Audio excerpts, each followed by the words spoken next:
Très bien. Pourquoi avez-vous choisi ce métier? C'est pas forcément la bonne question parce que moi, en fait, au départ, j'ai pas choisi le métier de fromagère.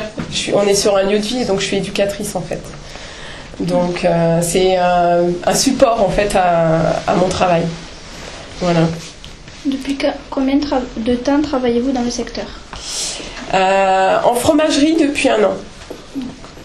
Avez-vous un diplôme agricole?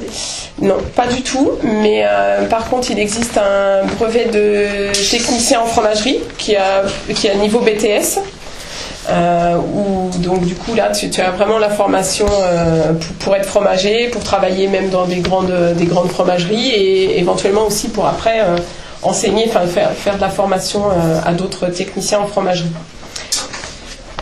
Ça c'était la question. Je suis partie, je ne sais plus. La question de départ. Avez-vous un diplôme agricole? Ah oui, non. Voilà. Mais comment et où stockez-vous le lait?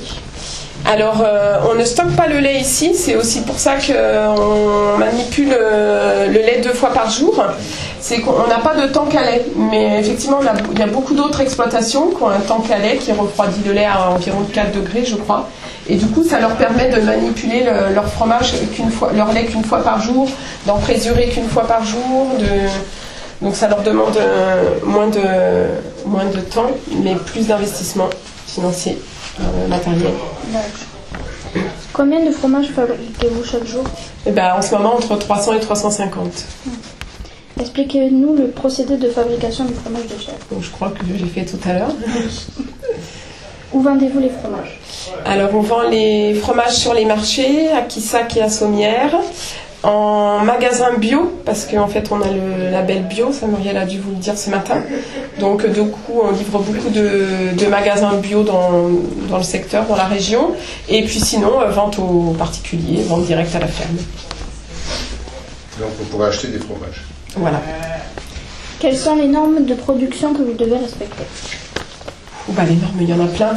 Il y a le guide des pratiques, des bonnes pratiques en matière d'hygiène. Donc c'est un peu ce que je disais tout à l'heure, c'est qu'il y a beaucoup de mesures d'hygiène à respecter. Donc après, on a un cahier un peu standard, des grilles qu'on remplit où on explique comment on procède pour chaque étape de fabrication et qui permet au contrôle vétérinaire de vérifier si on respecte bien les bonnes pratiques d'hygiène. Voilà, c'est les normes essentielles. Après, on fait analyser nos fromages plusieurs fois par an par un laboratoire pour vérifier que tout va bien. Décrivez-nous une de vos journées de travail. Alors moi, elle est axée que sur la fromagerie, ma journée de travail.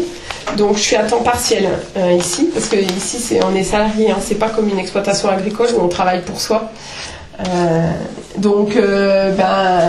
J'arrive le matin, je fais rentrer en fromagerie les fromages qui doivent rentrer en fromagerie. Je vérifie qu'ils sont bien datés du jour, parce qu'il faut tracer les fromages, donc savoir de quel jour ils ont été fabriqués au cas où on ait un souci. Voilà. Après, je nettoie les tables concernées. Ensuite, je moule les fromages de la veille au matin. Je retourne et je sale les fromages de la veille au soir. Et après, c'est beaucoup de travail d'hygiène, de nettoyage, de la fromagerie, des ustensiles. Et ensuite, il y a aussi beaucoup de travail en ce moment parce que la salle d'affinage est bien remplie. En fait, l'AOC, c'est retourner à la main les fromages. Et un fromage, pour qu'il s'affine bien, il doit être retourné tous les jours. Donc, il y a 50 fromages par grille. Et il y a, je ne sais pas combien il y a de grilles dans la salle d'affinage en ce moment, mais au moins une cinquantaine. Voilà. Donc, ça fait 2500 fromages à retourner. Wow. C'est bon. Merci beaucoup.